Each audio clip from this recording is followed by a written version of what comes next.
नमस्कार दोस्तों, स्वागत है आपका स्टडी फॉर सिविल सर्विसेज में। यदि स्टडी फॉर सिविल सर्विसेज के छात्र हैं तो ये वाला टेलीग्राम जरूर ज्वाइन करके रखिए। यूट्यूब चैनल में हमारे साथ है तो भी ये वाला टेलीग्राम ज्वाइन करना बहुत ज्यादा जरूरी है। सारे नोटिफिकेशन, सारे अपडेट, सारे मोस्ट इंपोर्टेंट पिक्स, सारा रिवीजन सब कुछ यहाँ पे बताया जाता है। टेस्ट को ध्यान से अटेम्प्ट करिए और बताइए कितना स्कोर आपने किया है, कितने सही किए हैं टोटल क्वेश्चन में से। सभी लोग अपना अपना स्कोर जरूर कमेंट करिए। नमस्कार, मैं हूं ओम द्विवेदी और स्वागत है आपका स्टडी फॉर सिविल सर्विसेज में, जिसमें आज हम यूपीपीसीएस और आरओ के कुछ क्वेश्चंस डिस्कस करेंगे। और शुरू करने से पहले मैं आपको बता दूं कि स्टडी फॉर सिविल सर्विसेज के कई फ्री और पेड कोर्सेज यूट्यूब और टेलीग्राम पर मौजूद हैं, जिन्हें आप इस लिंक के थ्रू और इन दो नंबर्स पे कॉल करके ज्वाइन कर सकते हैं। हमारा पहला क्वेश्चन है, अमरावती स्कूल के बारे में निम्नलिखित कथनों पर विचार करें। देखिए, यह स्वदेशी रूप से विकसित किया गया था और बाहरी संस्कृति से प्रभावित नहीं था। ठीक है, it was developed indigenously and not influenced by the external culture. दूसरा देखिए, इसे कुषाण शासकों ने संरक्षण दिया था। It was patronized by Kushan rulers. तो आपको इसमें सही वाला बताना है। तो देखिए, ये स्टेटमेंट तो सही है। दूसरा स्टेटमेंट है जो ये कुषाण रूलर्स वाला, ये गलत है, क्योंकि सतवाहन रूलर्स होना चाहिए यहाँ पर, है ना, सतवाहन। तो उसके हिसाब से आंसर हो जाएगा इसका ए। गुप्त युग के बारे में निम्नलिखित कथनों पर विचार करें। इसे भारतीय वास्तुकला का एक स्वर्णिम काल माना जाता था और विष्णु, शिव, शक्ति प्रमुख देवता थे जिनकी इस समय पूजा की जाती थी। तो सही वाला इसमें आपको बताना है। तो देखिए, ये दोनों ही स्टेटमेंट सही हैं, तो आंसर तो इसका सी हो जाएगा, है ना। विष्णु जो थे उनकी नॉर्थ में और साथ में सेंटर में, सेंट्रल इंडिया और नॉर्दर्न इंडिया में इनको माना जाता था। शिव है जो ये सदर्न इंडिया में ज़्यादा पूजे जाते थे उस टाइम पे, और शक्ति है जो वो आपका ईस्टर्न इंडिया और साथ में आप मालाबार वाला एरिया ले लीजिए या फिर साउथ वेस्ट पार्ट भी ले लीजिए भारत का। ठीक है, तो ये दोनों ही स्टेटमेंट सही है। निम्नलिखित में से कौन से नागर शैली की उपशैलियां हैं? ठीक है, उड़ीसा, खजुराहो और सोलंकी। तो सत्य वाला आपको इसमें बताना है। तो देखिए, उड़ीसा है जो, ये उड़ीसा का जो सन टेम्पल है, कोणार्क वाला इसका एग्जाम्पल है। तीनों ही वैसे इसकी उपशैलियां हैं नागर की। तो इसमें इसका जो मोस्ट फेमस एग्जाम्पल है वो है सन टेम्पल कोणार्क। खजुराहो वाला है जो, उसका आप ले लीजिए कंडरिया महादेव टेम्पल है जो। उसके बाद सोलंकी स्कूल्स का आप ले लीजिए मोढेरा सन टेम्पल है जो आपका गुजरात में। ठीक, तो आंसर इसका हो जाएगा डी। दिल्ली सल्तनत काल के दौरान वास्तुकला के संबंध में निम्नलिखित कथनों पर विचार करें। देखिए, वास्तुकला की जो शैलजुग शैली है ये तुगलक वंश के से संबंधित है, और जो खिलजी वंश के ग्रे बलुआ पत्थर मतलब ग्रे सैंडस्टोन है, ये लोग बेसिकली इसका प्राइमरी यूज करते थे कंस्ट्रक्शन में। ठीक है, खिलजी वंश। तो देखिए, जो सेल्जुक शैली है वो खिलजी से ना होकर के, वो सॉरी तुगलक से ना होकर के खिलजी से है। और जो आपकी ग्रे सैंडस्टोन की बात हो रही है वो है जो वो तुगलक लोग यूज करते थे। जो खिलजी लोग यूज करते थे वो था रेड सैंडस्टोन। ठीक है, रेड सैंडस्टोन। तो ये दोनों ही स्टेटमेंट गलत हो जाएंगे। आंसर इसका हो जाएगा डी। कौन सा महत्वपूर्ण वास्तुकला फतेहपुर सीकरी की है? जहांगीरी महल, शीश महल, जोधाबाई पैलेस और पंचमहल। तो इनमें से सही वाला आपको बताना है। देखिए, जहांगीरी महल और शीश महल ये दोनों ही आगरा फोर्ट में है। ठीक, आगरा फोर्ट। और जोधाबाई पैलेस और पंचमहल ये दोनों ही फतेहपुर सीकरी में है। ठीक है, तो 3 और 4 इसका आंसर हो जाएगा, यानी कि ए आंसर हो जाएगा।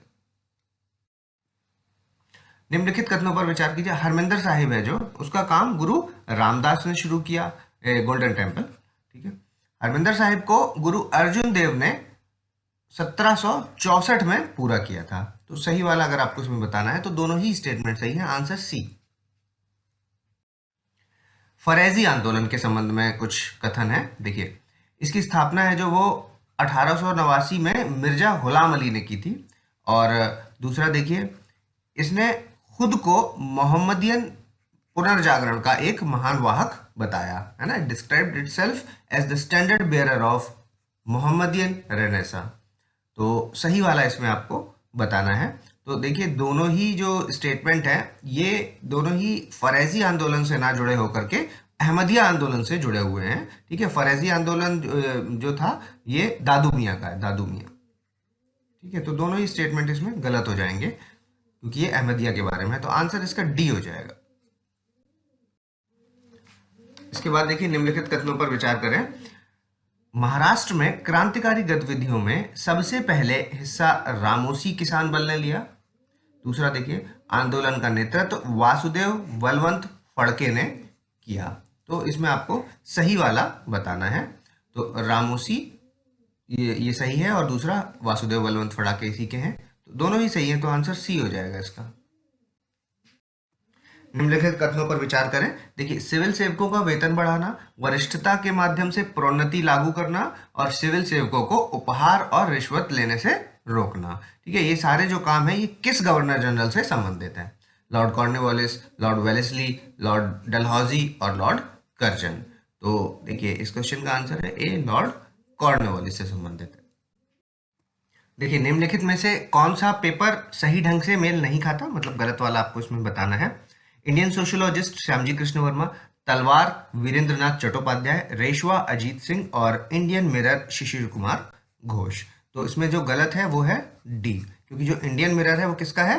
वो है देवेंद्रनाथ टैगोर का। ठीक है, ये पहला भारतीय डेली पेपर था जो कि अंग्रेजी में छपा था। ठीक है, तो आंसर हो जाएगा डी। निम्नलिखित कथनों पर विचार करें। देखिए, अरावली और धारवाड़ चट्टानों का निर्माण प्री कैम्ब्रियन अवधि के दौरान हुआ था। दूसरा देखिए, पुरानी अवसादी चट्टान सेडिमेंट्री रॉक्स हैं जो उनका निर्माण कैम्ब्रियन काल में हुआ था। दूसरा, सिलूरियन जो काल था उसमें कशेरुका की आयु के रूप में जाना जाता है, मतलब एज ऑफ वर्टिब्रेट्स के रूप में इसे जाना जाता है सिलूरियन टाइम को। तो इनमें से सही वाला आपको बताना है। देखिए, ये तीनों ही स्टेटमेंट सही है, आंसर डी हो जाएगा इसका। निम्नलिखित ज्वालामुखियों को उनके स्थान के साथ मिलाइए। देखिए, माउंट ताल, चिम्बेराजो, मोनालोआ और माउंट सस्ता। तो माउंट ताल है आपका फिलीपींस, चिम्बेराजो है इक्वाडोर और मोनालोआ हवाई हो गया और माउंट सस्ता आपका यूएसए। ठीक है, तो आंसर इसका हो जाएगा ए बी सी डी, यानी ए आंसर। निम्नलिखित कथनों पर विचार करें। देखिए, यूरेशियन प्लेट हो गई, अफ्रीकन प्लेट हो गई और इंडियन प्लेट, इनके टकराने के कारण सरकम पैसिफिक बेल्ट ज्वालामुखी में विस्फोट होता है। दूसरा, इस बेल्ट को पैसिफिक के फायर रिंग, मतलब पैसिफिक रिंग ऑफ फायर के नाम से जाना जाता है। ठीक है, तो सही वाला इसमें आपको बताना था। तो देखिए, इस क्वेश्चन का आंसर हो जाएगा बी। ठीक है, केवल 2 क्यों हो जाएगा? क्योंकि सरकम पैसिफिक बेल्ट में पैसिफिक प्लेट्स, अमेरिकन प्लेट्स और एशियाटिक प्लेट, ये तीनों हैं जो वो टकराती है। ठीक है, तो ये गलत हो जाएगा और दूसरा सही हो जाएगा, तो आंसर बी। निम्नलिखित कथनों पर विचार कीजिए। देखिए, हैंगिंग वैली हो गया, हॉर्न हो गया, ये बहते पानी यानी कि रनिंग वाटर के शरणकारी भूभाग हैं। दूसरा देखिए, वी आकार की घाटी और आई आकार की घाटी, ये ग्लेशियर के शरणकारी भू आकृतियों के उदाहरण है ना, मतलब इरोजनल लैंडफॉर्म्स के बारे में बात हो रही है। तो ये बोल रहा है कि वी और आई है जो वो ग्लेशियर्स के एग्जाम्पल्स हैं और हैंगिंग वैली और हॉर्न है जो वो किसके हैं? रनिंग वाटर के एग्जाम्पल हैं। तो देखिए, दोनों ही आपस में मिसमैच्ड हैं। ठीक है, तो दोनों ही स्टेटमेंट इसलिए ये गलत हो जाएंगे, आंसर इसका डी हो जाएगा। उत्तर से दक्षिण की ओर निम्नलिखित की व्यवस्था कीजिए। देखिए, कामचाटका, सखालिन, काराकोरम और नीलगिरी। तो अगर आप इनको अरेंज करेंगे तो सबसे ऊपर आपका कामचाटका आ जाएगा, फिर सखालिन आ जाएगा, फिर उसके बाद काराकोरम और फिर लास्ट में नीलगिरी। ठीक है, तो ये लाइन से ही है, तो आंसर इसका हो जाएगा ए बी सी डी 1 2 3 4। निम्नलिखित कथनों पर विचार कीजिए। देखिए, उच्च अक्षांशों में गहराई बढ़ने के साथ लवणता बढ़ती है, मतलब सैलिनिटी है जो वो इंक्रीज होती है with the increase in depth, गहराई जैसे जैसे बढ़ती है। हाई लैटिट्यूड्स की बात हो रही है। ठीक है, दूसरा देखिए, इसमें इक्वेटर पर लवणता बढ़ती गहराई के साथ बढ़ती है, लेकिन फिर से बढ़ती गहराई के साथ घटने लगती है। मतलब कि इक्वेटर पे सैलिनिटी क्या होता है कि पहले तो इंक्रीज करती है गहराई के साथ साथ, लेकिन but again starts decreasing with increasing depth. ठीक, तो सत्य वाला आपको इसमें बताना है। तो दोनों ही स्टेटमेंट सही हैं, आंसर इसका सी हो जाएगा। अगला क्वेश्चन देखिए, ये फिश प्रोन जोन से रिलेटेड है। देखिए, पेरू हो गया और चिली हो गया, ये आपके सदर्न पैसिफिक महासागर के मछली पकड़ने वाले प्रमुख देश हैं। कौन से? पेरू और चिली। दूसरा देखिए, उत्तरी समुद्र में यानी नॉर्थ सी में ग्रांड बैंक अटलांटिक महासागर के उत्तर पूर्व क्षेत्र में विश्व प्रसिद्ध मछली पकड़ने का मैदान है। मतलब जो कह रहा है कि ग्रांड बैंक है जो नॉर्थ सी में, वो वर्ल्ड का फेमस फिशिंग ग्राउंड है जो कि नॉर्थ ईस्ट रीजन में है अटलांटिक ओशियन के। ठीक, तीसरा देखिए, अटलांटिक महासागर के उत्तर पश्चिमी क्षेत्र में कौन सा है? जॉर्ज बैंक मछली पकड़ने का प्रमुख मैदान है। जॉर्ज बैंक है जो वो कहाँ है?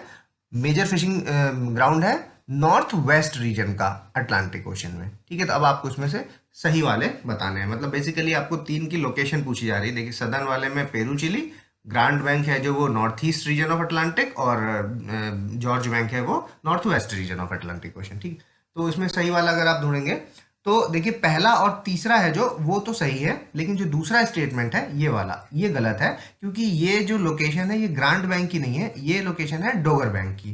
ठीक, तो ये स्टेटमेंट आपका गलत हो जाएगा। पहला और तीसरा सही है, तो आंसर इसका हो जाएगा सी। विश्व में टिन के प्रमुख उत्पादक देश हैं कौन से हैं? देखिए, चीन हो गया, इंडोनेशिया हो गया, पेरू हो गया। तो अगर टिन की बात करेंगे तो ये तीनों ही देश हैं जो कि मेजर कंट्रीज हैं टिन प्रोड्यूसिंग के लिए। तो D answer.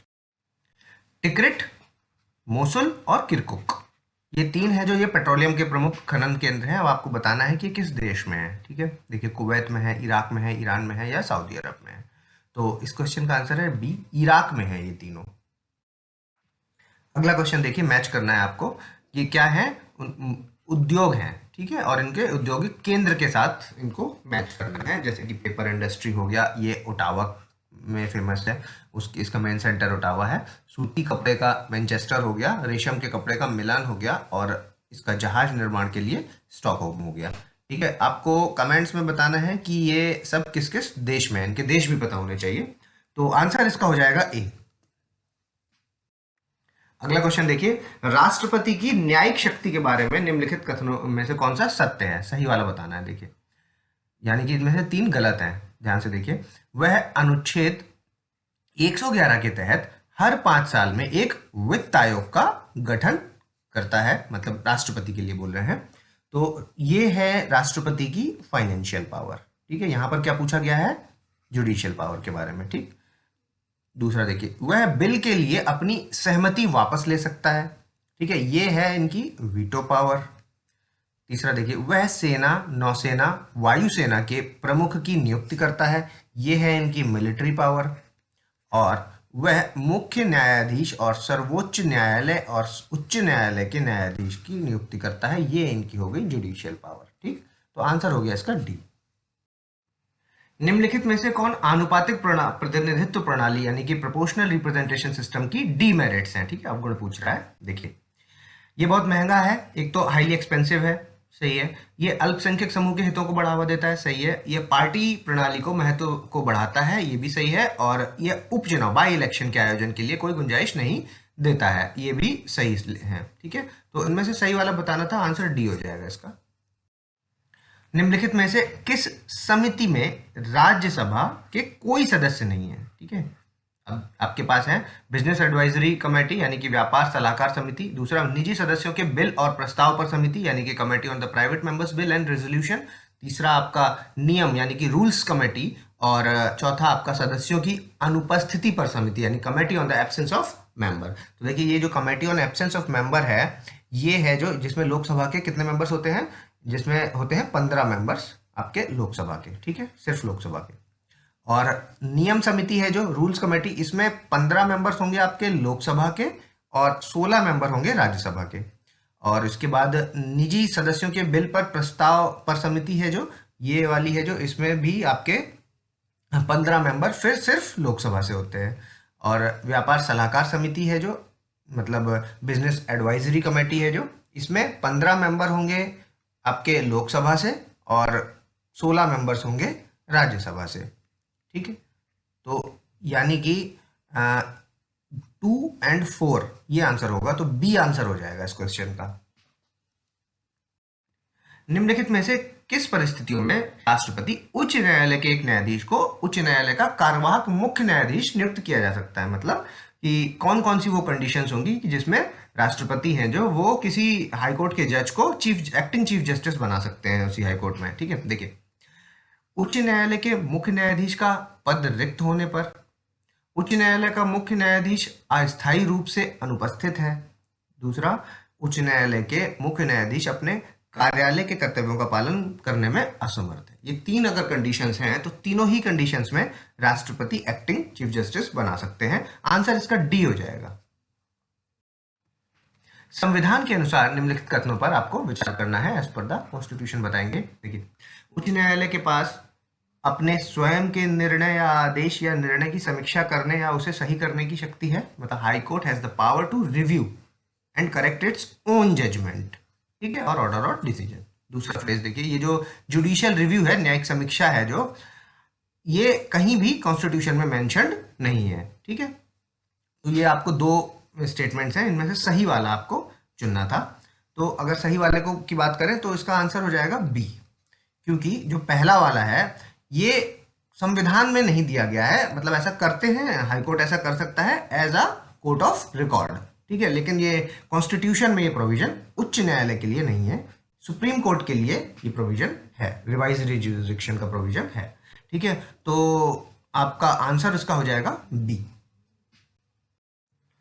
73rd constitutional amendment act 1992 के बारे में कुछ कथन है, इन पर विचार करना है। देखिए, राज्य विधायिका पंचायत द्वारा खातों के रखरखाव और ऐसे खातों की लेखा परीक्षा के संबंध में प्रावधान कर सकती है, ठीक है, सही स्टेटमेंट है। दूसरा देखिए, संसद, यहाँ पर तो राज्य विधायिका करती है ऐसा, ठीक है। दूसरा, संसद यह है निर्देश दे सकता है कि इस अधिनियम के प्रावधान किसी भी केंद्र शासित प्रदेश यूटी के लिए कुछ अपवाद और संशोधन के साथ लागू होंगे, ठीक है। तो ये संसद नहीं, ये प्रेसिडेंट करते हैं, ठीक, प्रेसिडेंट। तो ये स्टेटमेंट गलत हो जाएगा, पहला स्टेटमेंट सही है। आंसर इसका हो जाएगा ए। मानवाधिकार अदालतों के बारे में निम्नलिखित कथनों पर विचार कीजिए। देखिए, इस अदालत का मुख्य उद्देश्य मानवाधिकारों के उल्लंघन पर शीघ्र सुनवाई प्रदान करना है। दूसरा देखिए, ये अदालतें राज्य सरकार द्वारा केवल उस राज्य के उच्च न्यायालय के मुख्य न्यायाधीश की सहमति से स्थापित की जा सकती हैं। तो इसमें आपको सही वाला बताना था, तो आंसर हो जाएगा इसका सी। दोनों ही स्टेटमेंट सही है। निम्नलिखित में से कौन से लोकायुक्त और लोकपाल अधिनियम 2013 की कमियां, मतलब ड्रॉबैक्स बताने हैं इसमें, कि लोकायुक्त एंड लोकपाल बिल 2013 के हिसाब से। तो देखिए, लोकपाल किसी भी लोक सेवक के लिए सो मोटो कार्रवाई नहीं कर सकता, मतलब ना स्वप्रेरणा से नहीं कर सकता, तो ये सही है, ये ड्रॉबैक है। दूसरा देखिए, सार के बजाय, मतलब सब्सटेंस के बजाय इसमें क्या शिकायत पर एम्फेसिस किया जाता है, ये भी ड्रॉबैक हो गया। गुमनाम शिकायतों की अनुमति नहीं है, ये भी ड्रॉबैक हो गया। और लोक सेवक को कानूनी शिकायत सहायता जिसके खिलाफ शिकायत दर्ज की गई है, ठीक है, उसको ही कानूनी सहायता, ये भी एक ड्रॉबैक है, ठीक है। तो सत्य वाला आपको बताना था, तो आंसर इसका हो जाएगा डी। कालानुक्रमिक क्रम में निम्नलिखित की व्यवस्था कीजिए। देखिए, हिमाचल हो गया, त्रिपुरा हो गया, गोवा हो गया और झारखंड हो गया। तो आप इनका अगर सीक्वेंस लगाएंगे तो हिमाचल प्रदेश है आपका 1966 में, और त्रिपुरा है आपका 1972 में, फिर उसके बाद गोवा है 1987 में, और झारखंड तो पता ही है कि अभी ये बना है 2000 में, ठीक है। तो आंसर इसका हो जाएगा सी, 1 2 3 4। निम्नलिखित में से कौन सा अनुच्छेद डीपीएसपी के उदारवादी बौद्धिक सिद्धांतों से संबंधित, मतलब लिबरल इंटेलेक्चुअल प्रिंसिपल्स के अंतर में कौन सा आता है इन चारों में से? तो आर्टिकल 43 आता है, 44 आता है, 45 आता है या 46 आता है। तो 43 है क्या? ये कॉटेज इंडस्ट्री वाला, ठीक है। और 44 है जो आपका वो यूसीसी मतलब यूनिफॉर्म सिविल कोड वाला है, और 45 हो गया वो अर्ली चाइल्डहुड केयर वाला 0 से 6 साल के बच्चों वाला, ठीक है। और 46 है जो ये है आपका वीकर सेक्शंस को प्रोटेक्शन देने वाला, ठीक है। तो ये 46 गांधीयन प्रिंसिपल हो गया, और इसके अलावा 43 जो कॉटेज इंडस्ट्री वाला ये भी गांधीयन प्रिंसिपल हो गया, और ये दोनों है जो ये लिबरल इंटेलेक्चुअल, तो यानी कि 2 और 3 आंसर यानी बी आंसर हो जाए। निम्नलिखित का मिलान कीजिए। देखिए, तुर्क रूप यानी फुसी फॉर्म, कुंभी रूप यानी नेपी फॉर्म, शंक्वाकार यानी कॉनिकल, और गांठदार यानी कि ट्यूबरस। तो देखिए, ये मूली हो जाएगा, कुंभी रूप आपका शलजम हो जाएगा, और कॉनिकल आपका गाजर हो जाएगा, गांठदार आपका शकरकंद हो जाएगा, ठीक है। ये फॉर्म्स है रूट्स की। तो उसके बाद आंसर इसका हो जाएगा ए। निम्नलिखित में से गोल्डन राइस विकसित करने के लिए प्रयुक्त जीन कौन कौन से हैं? PSY, CRTL, LCY। तो ये 3 में से कौन से जीन हैं जो गोल्डन राइस के लिए होते हैं? तो देखिए, तीनों ही हैं जो वो इसमें यूज होते हैं, तो आंसर इसका हो जाएगा डी, 1 2 और 3। भारत के नैनो प्रौद्योगिकी के विकास पर केंद्रित केंद्र कहाँ है? देखिए, बेंगलोर में है, मुंबई में है, दिल्ली में है या हैदराबाद में है। तो दो केंद्र हैं उसके, ठीक है। कहाँ कहाँ है वो? एक आपका बेंगलोर में है, दूसरा आपका मुंबई में है, ठीक है। ये दोनों ही, तो 1 और 2 ए आंसर हो जाएगा इसका। निम्नलिखित में से कौन सा पोषक तत्व पौधों के बीज, पुष्प और फलों के विकास, तीनों के विकास के लिए अधिक आवश्यक है? देखिए, फास्फोरस हो गया, आयरन हो गया, कॉपर हो गया या मैग्नीज। तो इन चारों में से फास्फोरस है जो वो इन तीनों के लिए इंपॉर्टेंट है, तो आंसर ए। निम्नलिखित में से कौन सा गेहूं में लगने वाला रोग है? ठीक है, पक्सीनिया, करनाल बंट और सेहू, ठीक है। इन तीनों में से अगर आप चुनेंगे तो गेहूं में लगने वाला है जो वो ये तीनों ही हैं, ठीक है। आंसर डी हो जाएगा इसका। अब मैच करिए, ये कुछ आम की कैटेगरीज हैं और आपको बताना है ये इनके कुछ जगह हैं, स्टेट्स हैं, तो कहाँ से कौन सा फेमस है। कि चौसा है जो केसर हो गया, तोतापरी आम और बंगनपल्ली। तो ये आपका चौसा है जो वो हिमाचल प्रदेश, केसर है जो वो आपका गुजरात, तोतापरी कर्नाटक और बंगनपल्ली आपका आंध्र प्रदेश, ठीक है। तो आंसर इसका हो जाएगा ए। इसके बाद निम्नलिखित में से कौन सा सही ढंग से मेल नहीं खाता? गलत वाला इसमें बताना है आपको। केंद्रीय कॉफी अनुसंधान संस्थान कहाँ है? चिकमंगलुरु में। राष्ट्रीय केला अनुसंधान केंद्र कहाँ है? त्रिची में। टिड्डी चेतावनी संगठन कहाँ है? जोधपुर में। और विपणन एवं निरीक्षण निर्देशालय है जो ये आपका हैदराबाद में है। तो गलत वाला इनमें से कौन सा है? तो देखिए यही गलत है। विपणन एवं निरीक्षण निर्देशालय है जो, निदेशालय सॉरी, ये आपका हैदराबाद में ना होकर के ये आपका है फरीदाबाद में, ठीक है। तो आंसर हो जाएगा डी। निम्नलिखित कथनों पर विचार कीजिए। जल प्रदूषण की मात्रा को बीओडी के माध्यम से मापा जाता है। दूसरा, जल में ऑक्सीजन की मात्रा जो उपस्थित कुल कार्बनिक पदार्थों के ऑक्सीकरण के लिए आवश्यक होती है उसे बीओडी कहते हैं। नहीं, बीओडी नहीं, उसको सीओडी कहते हैं, ठीक है। तो ये स्टेटमेंट गलत हो जाएगा। बीओडी क्या होता है? बीओडी क्या होता है कि जो जल में कार्बनिक पदार्थ के जैव रासायनिक अपघटन के लिए आवश्यक होती है, ठीक है, उसको हम बीओडी कहते हैं। तो आंसर हो जाएगा इसका ए। निम्नलिखित में से कौन सा प्रदूषक अपने स्रोत के साथ सही ढंग से मेल खाता है? सही वाले बताने हैं। देखिए, शीशा मोटर वाहन, एस्बेस्टस निर्माण उद्योग और क्लोरोफ्लोरोकार्बन रेफ्रिजरेटर, ठीक है। तो ये तीनों ही सही हैं। आंसर इसका डी हो जाएगा। अगला मैच कर लेते हैं। देखिए, राजस्थान, गुजरात, महाराष्ट्र और गोवा, ठीक है। मुकंदरा हिल्स, वंसदा, तदोबा और मोल्लम। तो देखिए, राजस्थान, मुकंदरा हिल्स, गुजरात, वंसदा, महाराष्ट्र, तदोबा और गोवा आपका मोल्लम हो गया। तो आंसर इसका हो जाएगा ए। भारत में समेकित कोष की प्राप्ति निम्नलिखित में से किस रूप में होती है? मतलब कंसोलिडेटेड फंड ऑफ इंडिया, ठीक है, इसके रिसिप्ट्स के बारे में। देखिए, भारत सरकार द्वारा प्राप्त सभी राजस्व से होती है। ट्रेजरी बिल जारी करके सरकार द्वारा उठाए गए सभी ऋणों से होती है। और ऋण की अदायगी में सरकार द्वारा प्राप्त सभी धर्म से होती है, ठीक है। तो सही वाला इसमें बताना था। तो कंसोलिडेटेड फंड ऑफ इंडिया की रिसिप्ट्स के को लेकर के तीनों ही स्टेटमेंट्स ये सही है, ठीक है। तो आंसर इसका हो जाएगा डी। निम्नलिखित कथनों पर विचार कीजिए। वस्तुओं की आपूर्ति में वृद्धि के कारण मांग जन्य मुद्रास्फीति यानी कि डिमांड पुल इन्फ्लेशन है जो वो बढ़ जाता है, डिमांड पुल, ठीक है। तो गलत हो गया ये स्टेटमेंट। तो दूसरा देखिए, कच्चे माल की बढ़ती इनपुट लागत के कारण मूल्य में वृद्धि को लागत जन्य मुद्रास्फीति कहा जाता है ना, कॉस्ट पुश इन्फ्लेशन। ये स्टेटमेंट बिल्कुल सही है। तो सही वाला इसमें बताना था। तो आंसर इसका ए हो जाएगा, सॉरी बी हो जाएगा ना, दूसरा सही है। क्योंकि विनिमय दर के संबंध में निम्नलिखित कथनों पर विचार कीजिए। एक्सचेंज रेट से संबंधित है। देखिए, decrease in the external value of currency, ठीक है, ये अप्रिसिएशन होता है। दूसरा, increase in the exchange rate of domestic currency, ये डेप्रिसिएशन होता है, ठीक है। तो सही वाला पूछ रहा है ना, इंटरचेंज्ड है दोनों। तो गलत हो जाएंगे दोनों ही। आंसर हो जाएगा डी, ठीक है। मेरी सहेली पहल के बारे में निम्नलिखित कथनों पर विचार कीजिए। देखिए, यह भारतीय डाक द्वारा शुरू किया गया है। दूसरा, इसका मुख्य फोकस क्या है? महिलाओं को सुरक्षा प्रदान करना। तो सही वाला इसमें अगर बताना है आपको तो ये स्टेटमेंट तो देखिए बिल्कुल सही है। जो दूसरा है, ये पहला वाला स्टेटमेंट है भारतीय डाक वाला, ये गलत है क्योंकि ये इनिशिएटिव है जो ये इंडियन रेलवेज का है। ठीक है, तो ओनली 2 आंसर हो जाएगा इसका। अगला क्वेश्चन, भारत की पहली हरित ऊर्जा अभिसरण परियोजना स्थापित की जा रही है। कहां पर स्थापित की जा रही है? गुजरात में, राजस्थान में, कर्नाटक में या गोवा में? तो देखिए ये गोवा में स्थापित की जा रही है। Answer D.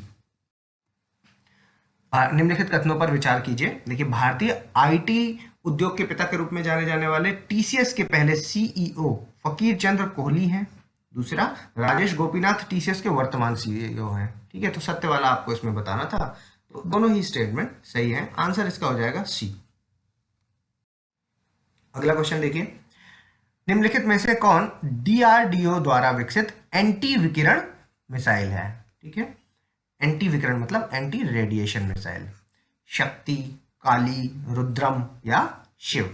तो आंसर है इसका रुद्रम, सी आंसर।